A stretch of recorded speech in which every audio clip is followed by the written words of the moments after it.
flaws. That's how the lawyer who represented all but one of the West Indies players following the abandoned tour to India has described the investigation of the special task force appointed to do the job. Queen's Counsel Ralph Thorne told CBC Sports that the report is flawed because the process was conducted without players having any legal representation.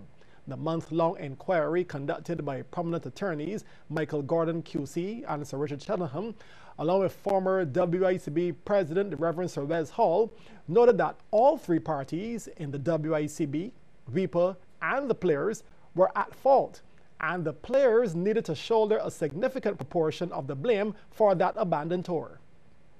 I was shocked, quite frankly, when I received the call one morning a few weeks ago and was told that the task force had interviewed persons who I represented. I had gone on record with the WICB by correspondence. I had gone on record by way of meetings in Jamaica and Trinidad as representing these persons. I can also say to you that I had had discussions with persons who were originally nominated to sit on the task force. And I felt that the general mutual understanding was that the players would be represented in this process.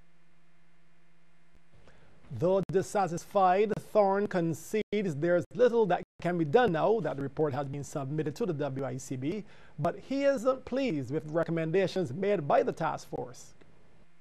It begins by saying that the players are the board's employees. The players are not the board's employees, as a matter of law and as a matter of fact. So if the recommendations begin in a manner that is legally flawed, I don't have to comment on the rest of it. The players are professionals. The players are independent contractors who have a skill, and they sell that skill to the WICB. That's a matter of law and fact. They are not employees of the board, and the task force has said this. It is wrong.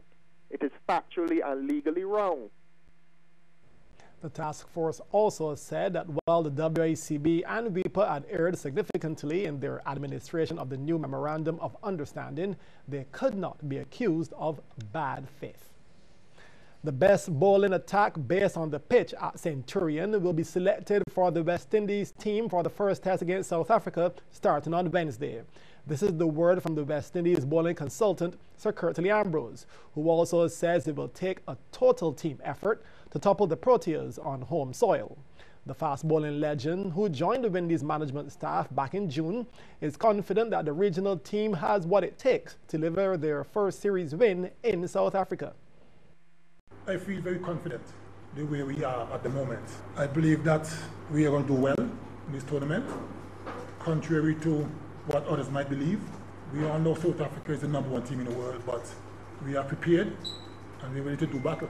We're going to rely on all the bowlers to bowl South Africa out twice. So we wouldn't want to just pinpoint any one particular bowler. We are a team and we're going to play together as a team. But having Sheldon as a left arm fast bowler could be a little different. We have a squad of 15 players to choose from, and we haven't yet finalized the 11. The good thing about it, we have all 15 to choose from. Everyone is fit and healthy and looking good, so we will just try to pick the best 11 possible for the first test.